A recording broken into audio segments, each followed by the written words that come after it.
Hey, what's up guys, it's Jonathan here. So the real estate market recently has been absolutely crazy. Inventory is at a historic low and existing homeowners are reluctant to put their properties on the market, while builders are having a hard time keeping up with demand. And all of these factors have caused the real estate market to become extremely competitive. And trying to get offer accepted in this kind of market seems like an almost impossible task. So in this video, we're going to discuss 5 tricks you can use to make your offers more likely to be accepted. And if you stick with me till the end, I'll tell you a trick that I haven't heard too many people on YouTube talk about. So if this video provides you any value, all I ask is that you hit the like button for the YouTube algorithm. It greatly helps out the channel, helps push this video out. Also, recently I just checked my analytics and it says about 90% of the people who watch my videos that aren't subscribed. So what are you doing? Hit the subscribe button and notification bell as well. It's completely free and it only takes you a couple of seconds to scroll down and hit the subscribe button. So might as well do it. So let's get right into the video. The first and most obvious way to make your offer more appealing is by simply raising the purchase price. And in most cases, this is the route that most buyers will take to make their offers more competitive. And to most sellers, this is usually the most important number to them. So the question you may have is, how much more should you offer? And the answer to that question would vary from case to case, but this is where having a good, knowledgeable real estate agent comes in hand. And a good agent should be able to ask all the right questions to get the most information as possible so you can make a good decision. But if you're capped on how much money you can offer for a property, there's other ways to make your offer more appealing. The second way you can make your offer more competitive is by increasing the earnest money deposit, or the EMD. The earnest money deposit is the deposit that's required before you enter escrow with the seller. What the EMD does is that it protects the seller in the case that you don't perform on your offer. So if you fail to perform one of the terms of your offer, the seller can keep your EMD as compensation for wasting their time in the escrow process. And usually the EMD is about 1% of the home's purchase price. So if you offer to pay $400,000 for a home, the EMD would be $4,000. So by increasing your EMD, the seller is more confident that you will perform on the contract and that you will close escrow, which in turn makes them more confident about your offer as a whole. But if you don't perform on the terms of your offer, the seller can keep your RMD. So keep this in mind if you are considering putting down a bigger RMD. The third way you can make your offer more competitive is by shortening your contingency period. So contingency periods are basically time frames from the start of escrow that you have to waive certain contingencies. And typically in the escrow process, there's 3 main contingencies. There's an inspection contingency, the appraisal contingency, and the loan contingency. And depending on your funding source and the professionals that you're using to complete your transaction, you could work with them to see if you can shorten some of these periods. So if the seller is in a situation where they want to sell their home quickly, it actually makes your offer more appealing if you have shorter timelines. So doing this could give you a better chance of winning an offer. The fourth way you can make your offers more attractive is by just completely eliminating your contingencies altogether. And usually this could be pretty risky, so you really have to make sure you're in a good situation to do this. Let's say you're in a situation where you're buying a home for $300,000 and you're qualified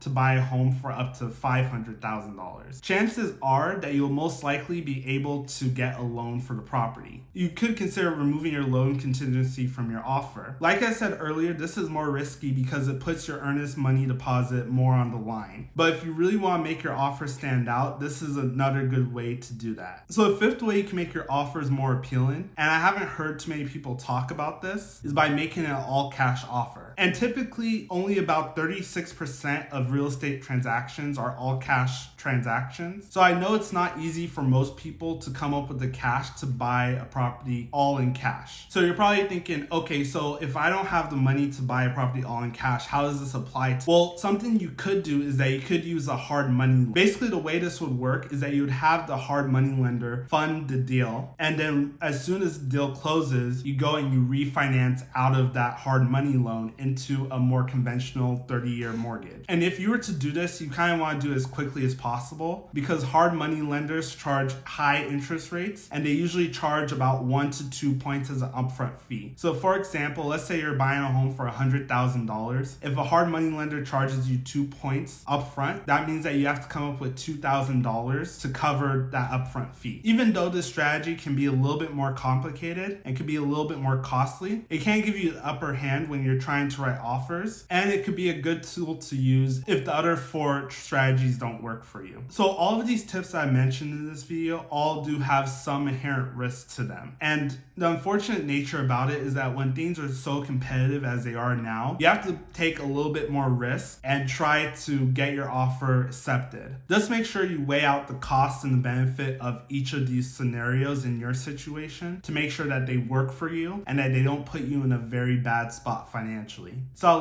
thank you for watching. If you enjoyed this video, please hit the like button for the YouTube algorithm. It greatly helps out the channel. It helps push this video out to as many people as possible. Also, while you're down there, if you enjoy my perspectives and the way I explain things, please hit the subscribe button and notification bell so you get notified every time I post a new video. Like I said at the beginning of the video, about 90% of you guys are not subscribed, and I really don't know why. It's completely free. We're coming out with free videos every week, so check us out. Also, I'd like to hear from you guys. Do you guys have any other tricks that you use to get your deal accepted? Let me know in the comment section down below. Also, follow me on all my social medias. I try to post there every day. Thank you so much for watching. I'll see you in the next video.